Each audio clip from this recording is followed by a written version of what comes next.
Oh, you felt it, didn't you? That shift in the atmosphere, that change in the frequency, that moment when the room got quiet and every eye found you in the chaos. You thought it was random. You thought maybe you imagined it. But no, beautiful soul, you didn't imagine anything. They saw you. Not just saw you, they identified you, scanned you, selected you.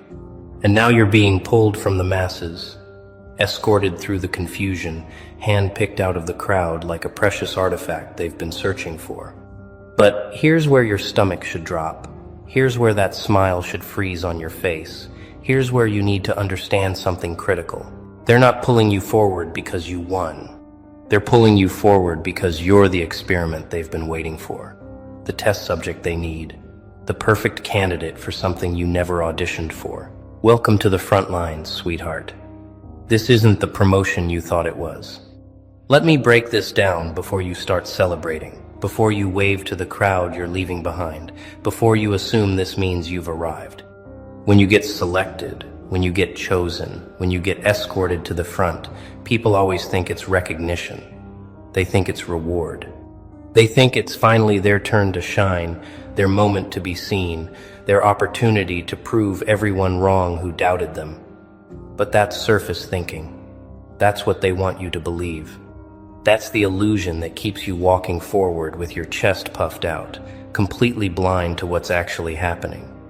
See, the front row isn't just proximity to power. The front row is visibility from all angles, exposure from every direction, surveillance disguised as spotlight, examination masked as elevation. You're not being honored, you're being positioned. And position, my friend, is everything in the game you just entered without reading the rules. Think about it. Think about every time someone got pulled from obscurity into the spotlight. Think about every person who went from nobody knowing their name to everybody dissecting their life. Think about what happened next. Did peace follow them? Did privacy protect them? Did authenticity survive the transition? Or did something else happen? Something darker, something they never saw coming until it was too late to step back into the safety of anonymity. The crowd offers camouflage. The crowd offers protection. The crowd offers the luxury of existing without constant analysis, without relentless judgment, without every breath being measured against impossible standards. But you got selected. You got chosen. You got marked. And now the real games begin. The ones you never trained for. The ones nobody warned you about because the people who survived them are too traumatized to speak, and the people who didn't survive them can't speak at all. They're watching you differently now. Before, you were just another face, another voice, another person trying to navigate this chaos we call life. You could make mistakes in relative privacy. You could grow without an audience. You could fail and recover without the world taking notes. But that immunity just expired. That grace period just ended. That protection just dissolved. Because once you're pulled to the front, once you're positioned in that spotlight, once you're handpicked and escorted past everyone else, you become public property. Your choices become case studies. Your failures become entertainment. Your success becomes a threat. Your humanity becomes optional. And the people who pulled you forward, they're not rooting for you. They're studying you, waiting for you to crack, to stumble, to reveal the flaw they suspected was there all along. Here's what nobody tells you about being chosen. The moment you accept that escort to the front, the moment you step into that spotlight, the moment you allow yourself to be positioned where everyone can see you, you surrender something precious. You surrender the right to be complex. You surrender the permission to be contradictory. You surrender the freedom to evolve without commentary.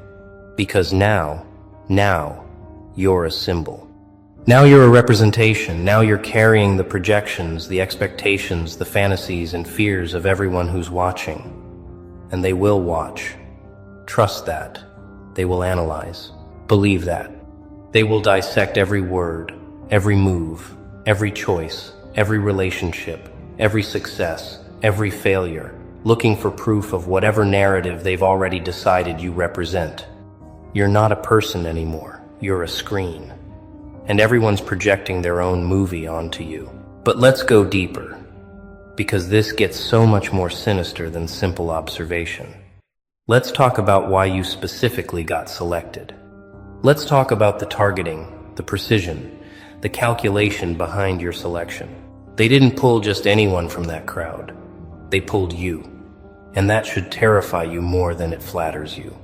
Because they saw something in you, something specific, something they need for whatever's about to unfold. Maybe they saw your potential, and they need to neutralize it before it threatens their control. Maybe they saw your influence and they need to redirect it before you wake others up. Maybe they saw your light and they need to study it so they can learn how to dim it in others. Or maybe, just maybe, they saw your wounds and they know exactly how to weaponize them against you. See, the selection process isn't random. It's strategic. It's warfare disguised as opportunity. It's a setup masquerading as a blessing. They watched you in that crowd. They studied your patterns, your triggers, your desires, your weaknesses. They learned what makes you move, what makes you stop, what makes you speak, what makes you silent.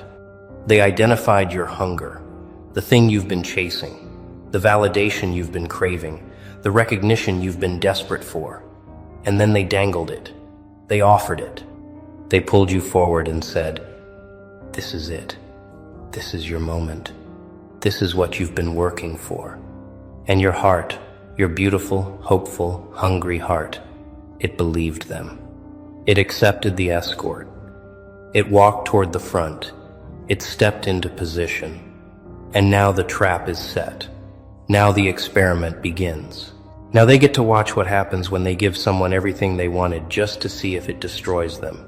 The front row is a pressure cooker. The spotlight is a microscope. The elevation is a test chamber. And you're the subject.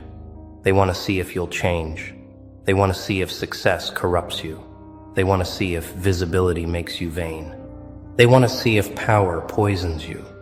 They want to see if opportunity exposes what you were hiding behind struggle. Because here's the sick truth. Here's the part that makes this whole selection process so dark. They're not hoping you succeed. They're betting you'll fail. They pulled you forward, expecting, anticipating, waiting for the moment when the pressure breaks you, when the spotlight reveals your shadow, when the elevation exposes your limits. They want proof that even you, even the one who seemed different, even the one who appeared authentic, you're just like everyone else who got chosen and then destroyed by what they couldn't handle. And if you do crack, if you do stumble, if you do reveal a flaw, a mistake, a moment of weakness, oh, they'll feast on it. They'll dissect it. They'll share it. They'll use it as evidence that they were right about you all along, that you never deserved to be pulled from the crowd, that your selection was a mistake, that you should have stayed hidden where you belonged. The moment you fail publicly, the moment you fall visibly, the moment you make a mistake everyone can see, you become the cautionary tale. You become the warning.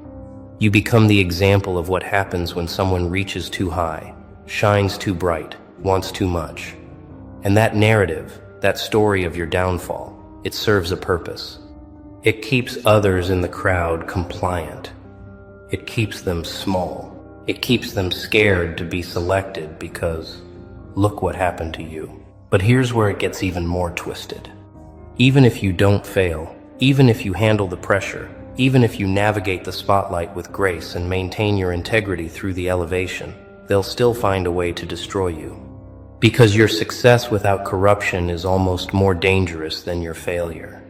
Your ability to rise without rotting challenges their entire worldview. Your capacity to shine without selling your soul threatens their justification for the compromises they made. Your strength in that front row, your consistency under scrutiny, your maintained humanity despite the dehumanization, it proves something they can't afford to have proven. It proves that it's possible. It proves that integrity can survive visibility. It proves that not everyone breaks under pressure. And that makes you more than a test subject. That makes you a threat. So now you're at the front, and the expectations are crushing. The people behind you, the crowd you were pulled from, they're watching you differently now. Some with hope, thinking if you can make it, maybe they can too. Some with envy, hating that you were chosen and they weren't. Some with skepticism, waiting for proof that you're a fraud. Some with projection, needing you to be perfect so they can believe perfection is possible. And all of them, every single one of them, they're demanding a performance.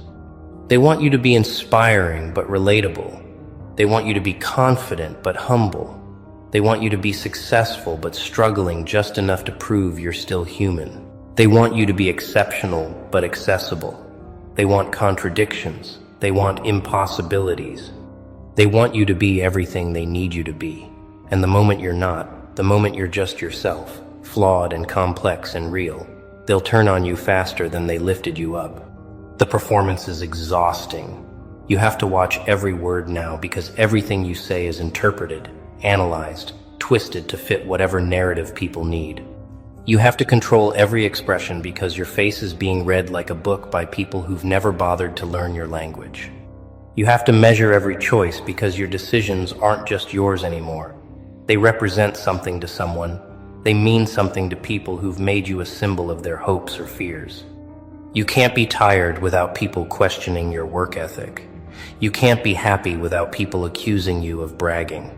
You can't be sad without people claiming you're ungrateful. You can't be angry without people calling you difficult. You can't be vulnerable without people seeing weakness. You can't be strong without people calling you cold. Every authentic emotion becomes a liability. Every honest moment becomes evidence. Every real reaction becomes a scandal. And the people who pulled you forward, the ones who selected you, positioned you, escorted you to the front, they're watching the performance with clipboards and scorecards. They're measuring your compliance, they're tracking your usefulness, they're calculating your value. Because make no mistake, your selection had a purpose. They need something from you. Maybe it's your influence over others. Maybe it's your credibility in spaces they can't access. Maybe it's your talent they want to profit from. Maybe it's your story they want to exploit. Maybe it's your silence they want to ensure. Maybe it's your cooperation they want to secure. Whatever it is, they selected you because you serve a function. And the moment you stop serving that function, the moment you question their motives, the moment you refuse to play your assigned role, that escort to the front becomes an escort right back out. Except this time, it's not gentle, it's not ceremonial. It's a public execution, disguised as a cancellation. You're expected to be grateful. That's the unspoken rule of being selected. You're supposed to thank them endlessly for choosing you, for seeing you, for giving you this opportunity. You're supposed to prove through constant appreciation and unwavering loyalty that you understand what a privilege it is to be at the front. You're supposed to never question why you were selected. You're supposed to never examine the motives behind your positioning. You're supposed to never recognize the strings attached to your elevation. You're supposed to stay grateful, stay compliant, stay performing, because gratitude keeps you controllable. Gratitude keeps you quiet. Gratitude keeps you from seeing that this selection, this escort to the front, this handpicking from the crowd, it wasn't about you at all. It was about them. It was always about them. What they need, what they want, what they can get from positioning you exactly where they need you to be. The loneliness hits different at the front. You thought being selected meant you'd finally be understood, finally be seen, finally be surrounded by people who get it. But it's the opposite. The front is isolating in ways the crowd never was, because now you can't trust the friendships. Are people close to you because they genuinely care, or because proximity to you serves them? You can't trust the praise. Are people complimenting you because they mean it, or because flattery gets them access? You can't trust the criticism. Are people challenging you to help you grow, or to sabotage your confidence? You can't trust the support. Are people encouraging you because they want you to succeed, or because they're managing you, steering you, keeping you on the path that benefits them? Every relationship becomes a question mark.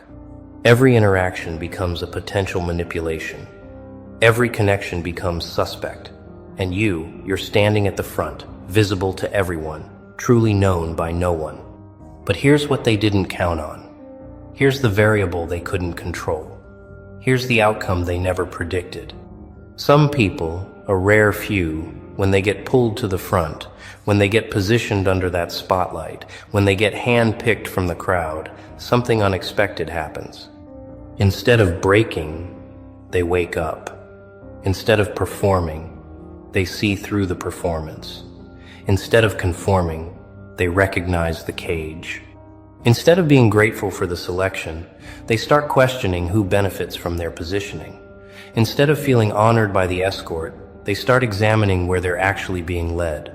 And that awakening, that clarity, that refusal to stay blind, it's the most dangerous thing that can happen in this entire setup. Because once you see it, you can't unsee it. Once you recognize the pattern, you can't pretend it's random. Once you understand the game, you can't keep playing like it's authentic. You start noticing things. You start seeing how they position certain people at certain times for specific purposes. You start recognizing how they elevate voices that serve their narrative and silence voices that challenge it. You start understanding how they use selection as control, visibility as surveillance, platforms as leashes. You start realizing that the front row isn't the destination, it's the display case. And you're not being honored, you're being exhibited. Shown off to prove something to someone, used to send a message to the crowd, positioned to serve an agenda you never agreed to support. And once that awakening happens, once that realization hits, you have a choice to make, a real choice. Not the fake choices they've been giving you, the ones where every option still serves their purpose, but an actual choice that determines your path forward. You can stay at the front and use the position they gave you against them. You can take the visibility they intended as surveillance and turn it into a spotlight on their manipulation. You can accept the platform they built to control you and use it to expose the control. You can play the game they designed but change the rules mid-play. Or you can walk away. You can reject the selection. You can refuse the positioning. You can step out of the spotlight and back into the crowd, not as a failure, not as someone who couldn't handle it, but as someone who saw the trap and refused to stay caught. Both choices terrify them. Both paths threaten everything they built. Because if you stay and weaponize the position they gave you, if you turn their own setup against them, if you use the very platform they designed to control you to instead reveal their mechanisms of control, you become unstoppable. You become the insider exposing the system. You become the selected one who broke the script. You become the positioned piece that moved off the board. You become living proof that their selection process can backfire, that their carefully chosen subjects can become their most dangerous opposition. And that terrifies them because it means they can't trust their own selections anymore. It means anyone they pull to the front could wake up. It means every person they position could become the one who dismantles the whole operation. But if you walk away, if you reject the selection after accepting it, if you step back into the crowd after seeing the front, that's almost worse for them. Because your voluntary exit, your conscious choice to refuse what they offered, your deliberate rejection of the position they gave you, it raises questions they can't afford to have raised. Why would someone walk away from the front row? What did they see up there that made them choose the crowd instead? What's wrong with the selection that someone would refuse it? Your exit becomes evidence. Your rejection becomes testimony. Your choice to step back becomes a warning to others. And now their selection process isn't just questionable. It's exposed as something people might want to avoid rather than achieve. Let me tell you what they never say when they pull you from the crowd. Let me share what the escort to the front conveniently leaves out. Let me expose what the selection process is actually designed to do. It's not about elevation. It's about isolation. It's not about opportunity. It's about observation. It's not about recognition. It's about research. They pull you from the crowd because in the crowd you had support, you had community, you had the safety of shared experience. But at the front, you're alone. At the front, you're separated from the very people who could protect you, warn you, remind you who you were before the selection. At the front, you're vulnerable to their influence because you have no counterbalance, no alternative perspective, no one whispering truth in your ear when they start whispering lies. The selection is the separation. That's the whole point. They can't control you while you're embedded in community. They can't manipulate you while you're surrounded by people who know your truth. They can't reshape you while you're connected to your roots. So they pull you out. They elevate you above. They position you apart. They make you special. They make you different. They make you separate. And in that separation, in that isolation disguised as distinction, they get access. Access to your thoughts without competition. Access to your decisions without input from people who actually care about you. Access to your identity without interference from the community that helped shape it. Access to your future without resistance from the past that grounded you. And here's the cruelest part. The crowd you were pulled from, the people you left behind, they can't save you even if they wanted to, because the distance isn't just physical. The distance is psychological. The moment you got selected, the moment you got escorted to the front, a gap opened between you and them. A gap made of envy, assumption, projection, misunderstanding. They think you've changed. You think they don't understand. They think success made you different. You think struggle made them bitter. They think you forgot where you came from. You think they can't relate to where you're going. And in that gap, in that space of disconnection, you become even more isolated, even more alone, even more vulnerable to the very people who selected you in the first place. Ah, welcome back, you magnificent anomaly. The one they couldn't crack, couldn't break, couldn't silence. So listen to this, and listen close, because this is the part they pray you never find out. They bugged your house. Yes, you heard that right. They planted devices, hired professionals, paid good money to listen to your life unfold in real time, hoping, no, praying they'd catch you slipping, catch you scheming, catch you being the monster they've been telling everyone you are. But here's where it gets absolutely beautiful, poetic even. The bug didn't catch you confessing. It caught them. Every whispered conversation they thought was private, every backroom deal they made against you, every lie they rehearsed before calling you crazy. It's all on tape now. Their voices, their words, their confessions, echoing in the very surveillance system they built to destroy you. How does that feel? Knowing the trap they set became their own cage. How does it feel knowing they convicted themselves while trying to frame you? Let me paint you a picture of what really happened here. Because this is poetry written in karma's handwriting. They sat in your space. Devices hidden in smoke detectors. Picture frames. That random charging brick they gifted you last Christmas.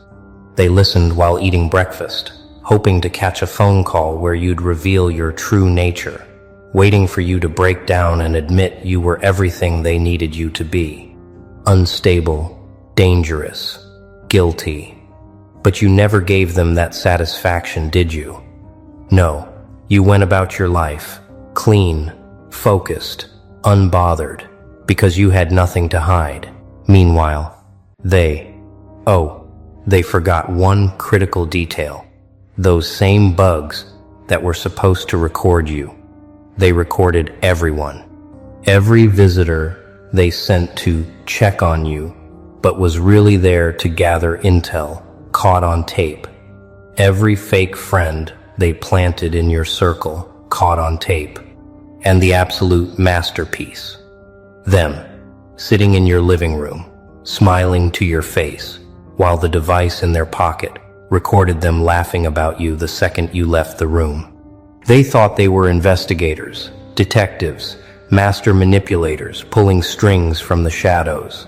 But what they actually became was evidence. Living, breathing, self-incriminating evidence. Because while you were living your truth, they were living a lie so complex, so layered, that even they couldn't keep the story straight. And the bug. The bug remembered every contradiction, every slip, every moment of brutal honesty when they thought no one was listening. I'm talking about conversations where they admitted they made things up, where they confessed to spreading rumors, where they laughed about gaslighting you into thinking you were the problem. All of it. Time-stamped, dated, archived in a digital graveyard of their own making. You want to know the funniest part? They're still out there, still pretending, still performing their little theater of righteousness, completely unaware that their entire script has already been leaked. Now let me be clear about something, because this is important, and you need to understand the weight of what just happened. This wasn't luck. This wasn't coincidence. This was the universe's way of saying, enough. You lived clean, you lived honest, you carried yourself with integrity even when they painted you as a villain, even when staying silent felt like swallowing glass. And because of that, because you refused to become what they accused you of being, reality itself bent in your favor. The surveillance they weaponized became the mirror they'll never escape. Every accusation they threw at you is now a confession they made about themselves, recorded in their own voices. Undeniable, irrefutable, permanent. They wanted to catch you in a lie, but instead, they caught themselves in 1,000. They wanted proof you were the problem, but instead, they created proof they were the plague. And here's what kills them the most. What keeps them up at night, in cold sweats, checking over their shoulders. They don't know what you know. They don't know if you've heard the tapes. They don't know if you're holding the recordings like a loaded weapon, waiting for the perfect moment. They don't know if their entire world is about to collapse because of words they said months ago, years ago, in moments when they thought they were safe. That uncertainty? That's your power now. You don't even have to do anything. Just exist. Just smile. Just let them wonder. If today is the day, their voices come back to haunt them. Because the truth is, they're not being watched anymore. They're being haunted by their own ghosts, their own words, their own poison echoing in the dark. Let's go deeper. Because you need to understand exactly what was on those recordings. Exactly what they said when they thought you'd never hear it. Picture this. Your so-called best friend, the one who cried with you, who swore loyalty, who looked you dead in the eyes and promised they'd never betray you. There's audio of them, crystal clear, telling someone else that being around you was exhausting, that they only stuck around because they felt bad for you, that watching you struggle was kind of entertaining, actually. Their exact words, not paraphrased, not misunderstood, verbatim. Then there's the family member who publicly defended you, who stood up in rooms and said, I know them, they would never. But privately, on tape, calling you unstable, paranoid, too much to handle, explaining to others how they've been managing you, like you're some kind of problem to be solved, rather than a person to be loved. Or how about the colleague who smiled every morning, asked about your weekend, played the supportive teammate role to perfection? The bug caught them in a meeting you weren't invited to, breaking down your ideas, taking credit for your work. And when someone asked, shouldn't we include them in this conversation? They laughed and said, trust me, they won't even notice. Bet they didn't expect that casual cruelty to be preserved forever in digital amber. And then there's the person who claimed to love you, the one who said you were their everything, their future, their safe place. The recordings captured them on the phone with someone else, someone they were clearly more honest with, admitting they were just waiting for the right time to leave, that they were giving it a few more months before making their exit, explaining how they were building their case, documenting your issues so when they finally walked away, everyone would understand why. Every single person they sent your way with hidden agendas, with scripted conversations, with fake concern masking real surveillance. Caught. The therapist they recommended who was actually reporting back to them. Caught discussing you like a case study at dinner parties. The mutual friend who kept asking pointed questions about your finances, your plans, your vulnerabilities. Caught admitting they were collecting information just in case. Even the random encounters that felt slightly off, slightly too convenient. Recordings exist of those people comparing notes, coordinating their approaches, dividing up the intelligence they gathered like you were some kind of target in an operation. And through all of this, through every planted conversation and staged intervention, there you were, on those same recordings, being nothing but authentic. Your voice comes through clear, honest, sometimes hurt but never hateful, sometimes confused but never calculating. The contrast is devastating, isn't it? Because while they were building false narratives, you were just living. While they were rehearsing their lies, you were speaking your truth. While they were plotting in shadows, you were existing in the light, unbothered by the performance because you weren't performing. You were real. And that reality, that unshakable authenticity, is exactly what made you dangerous to them.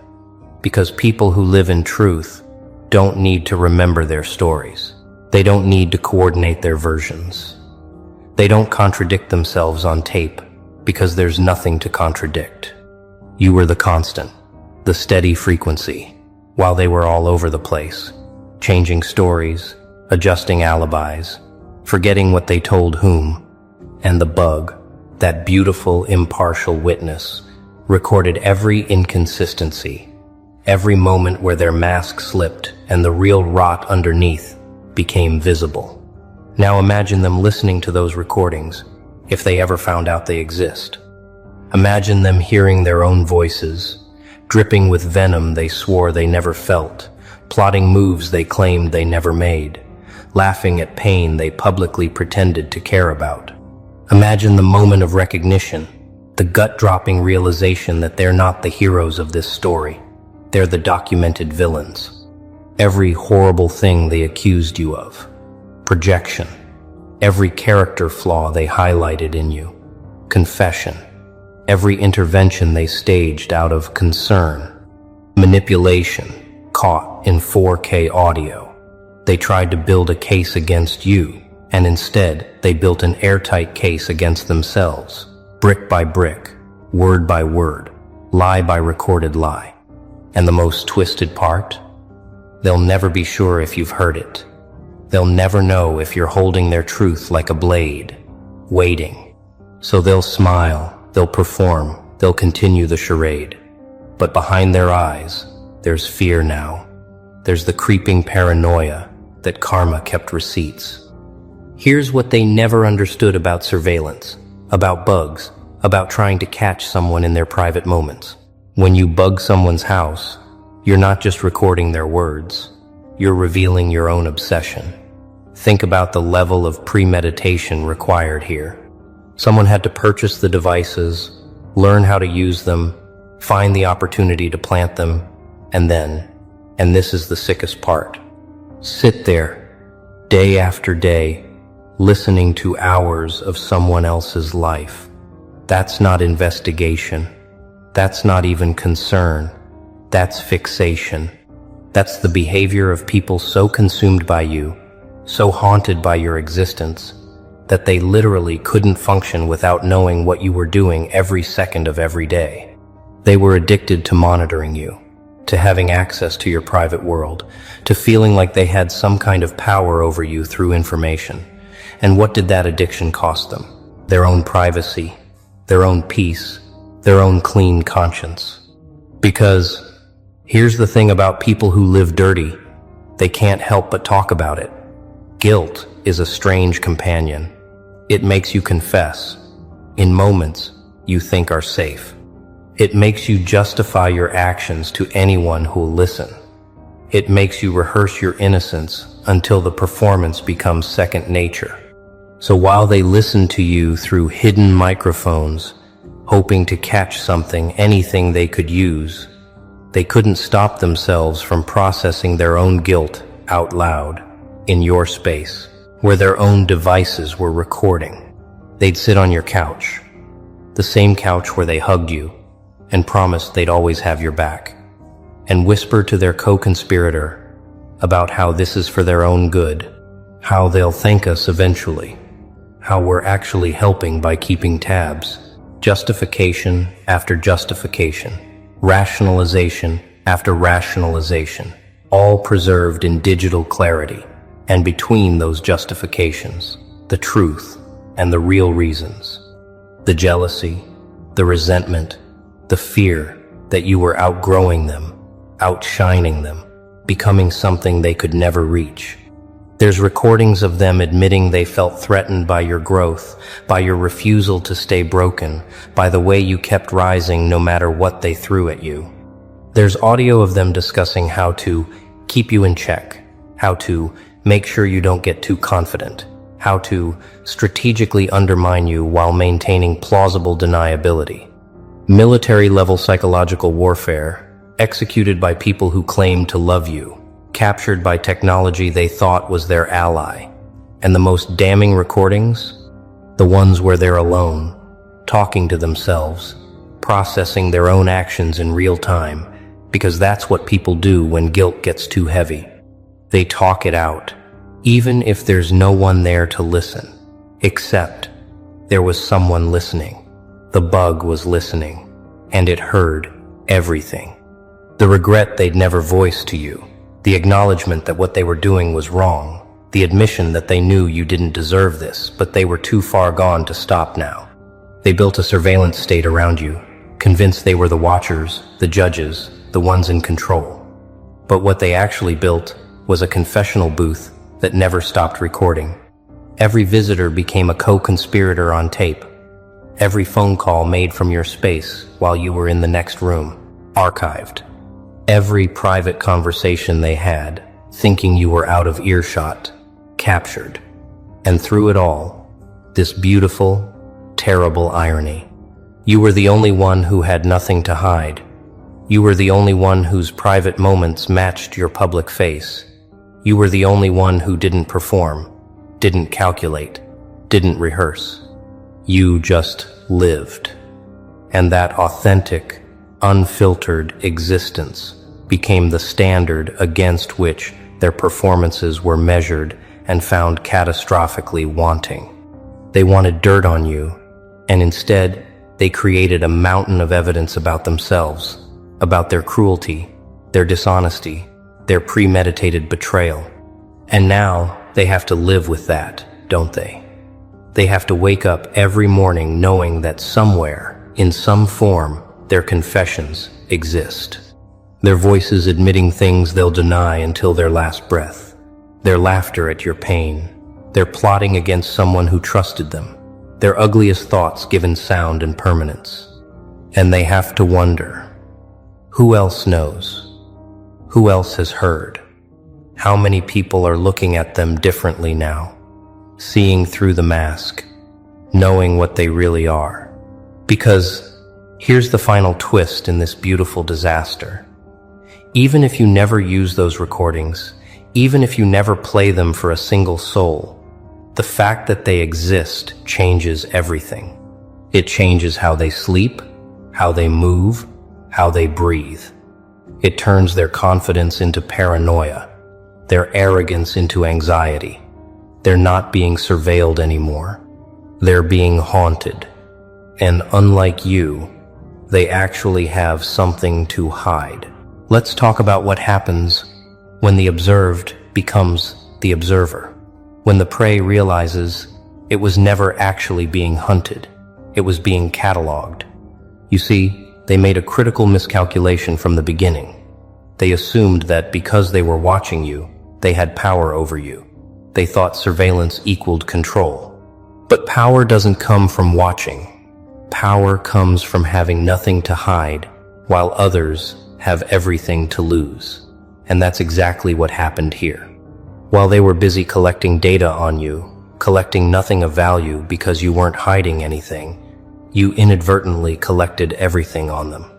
Not because you were trying, not because you planted counter-surveillance, but because their own paranoia made them document themselves.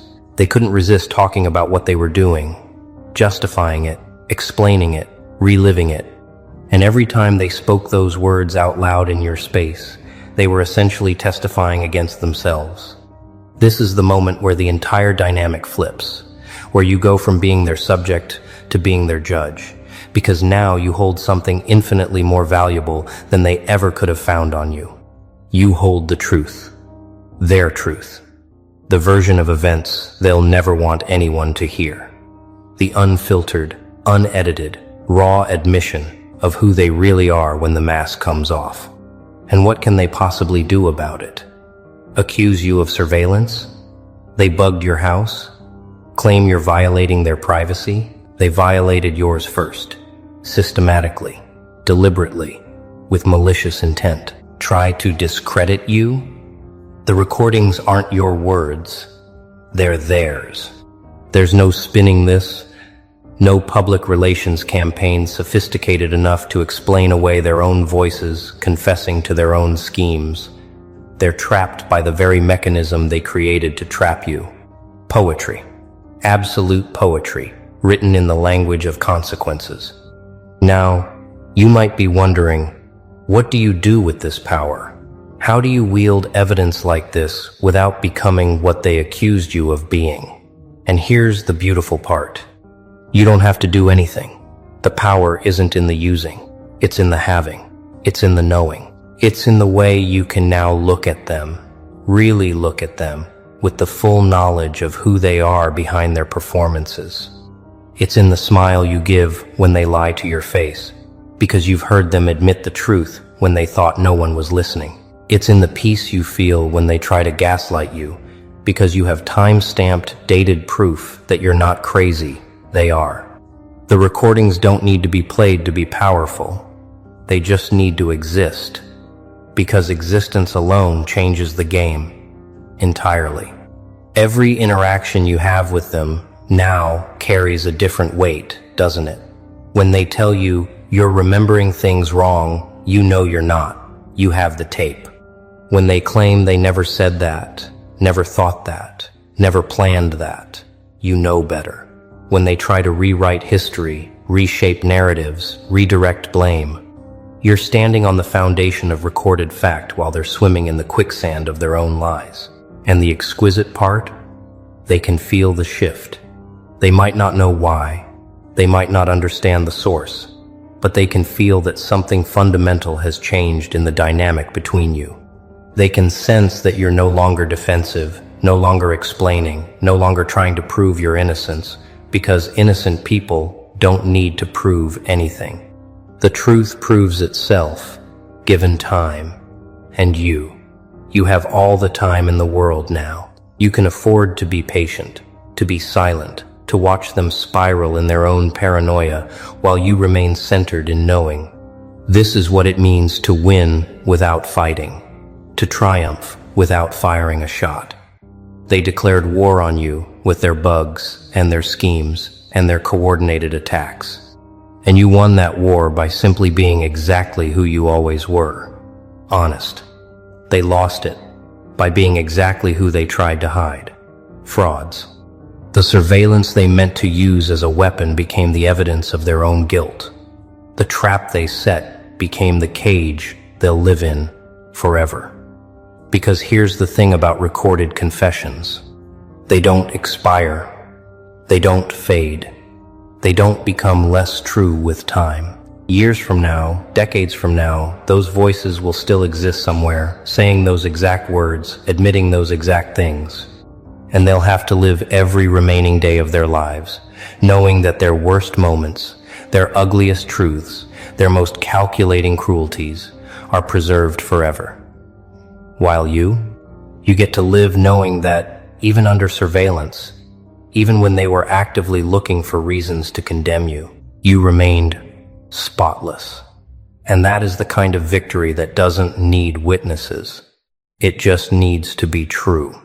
Now let me tell you what's happening to them right now, in real time, as the weight of what they've done begins to settle in their consciousness. Because even if they don't know for certain that you've discovered their surveillance, even if they're not sure whether the recordings have been found, they know what they did. And that knowledge is eating them alive from the inside out. Guilt isn't quiet. Guilt doesn't sleep. Guilt doesn't let you rest, even when you've convinced everyone else of your innocence, because you can't convince yourself. So they're out there, maintaining their facades, performing their roles, telling their stories. But behind closed doors, they're unraveling. Thread by thread, lie by lie, the fabric of their false narratives is coming apart in their hands, and they can't stop it. They can't sew it back together, because you can't fix what was never real to begin with. Here's what that unraveling looks like in practice. They're checking their phones obsessively, searching your name, looking for any sign that the truth has surfaced. They're monitoring their own friends, wondering who might have heard something, who might know something, who might have turned against them. They're analyzing every interaction with you, every word, every gesture, looking for clues about what you know.